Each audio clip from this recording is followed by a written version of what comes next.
காவல்துறைக்கும் இந்த அரசுக்கும் பெருமை சேர்க்கணும்னு உங்களை கேட்டுக்கிறேன். இன்றைக்கி பயிற்சி முடித்து களத்தில் இருக்கிற நீங்கள் தான் நாட்டோட பாதுகாப்புக்கும் சமுதாய நன்மைக்குமான பாதுகாவலர்கள்.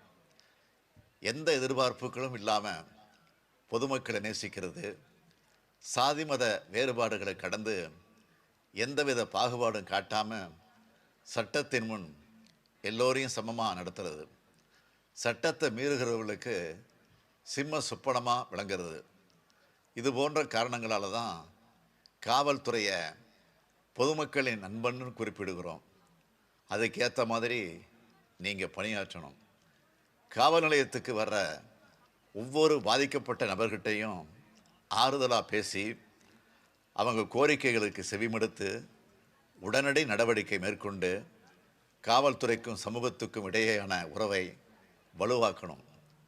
அரசின் நலத்திட்டங்கள் மக்களை சென்றடைகிறதுல உங்களுக்கு இருக்கிற பங்கை ஆற்றுவது மூலமாக அரசுக்கும் மக்களுக்கும் இடையே ஒரு நல்ல பாலமாக திகழணும்.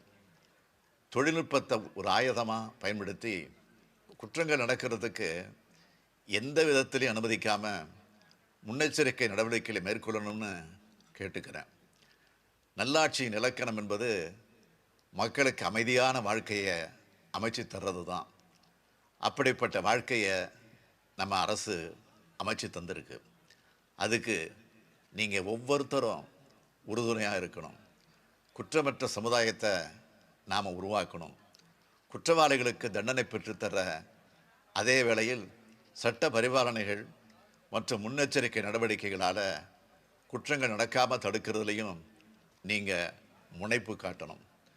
ஒரு குற்றம் திரும்ப நடக்காமல் இருக்கிறதுக்கான நடைமுறைகளையும் ஆராய்ந்து செயல்படணும். இத்தகைய சேவை பணியில் இருக்கிற காவலர்களோட நலன் காக்க நம்ம அரசு தொடர்ந்து செயல்படும்.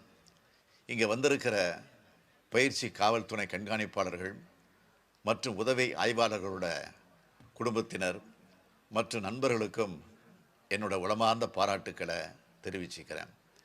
நீங்கள் கொடுத்த ஊக்கமும் ஆக்கமும் தான் இன்றைக்கி அவங்கள சமுதாயத்தில் பொறுப்புள்ள அதிகாரிகளாக உயர்த்தியிருக்கு.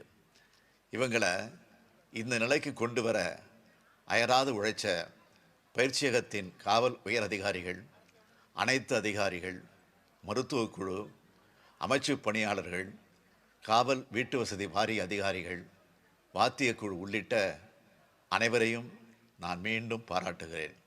இந்த பயிற்சியகத்தில் சிறப்பாக பயிற்சியை முடிச்சிருக்கிற நீங்கள் களத்திலையும் திறம்பட பணியாற்ற என்னோட நல்வாழ்த்துக்களை தெரிவிச்சுக்கிறேன். நன்றி, வணக்கம். உடனுக்குடன் செய்திகளை தெரிந்து கொள்ள சன் நியூஸ் பெல் ஐகானை கிளிக் பண்ணுங்க.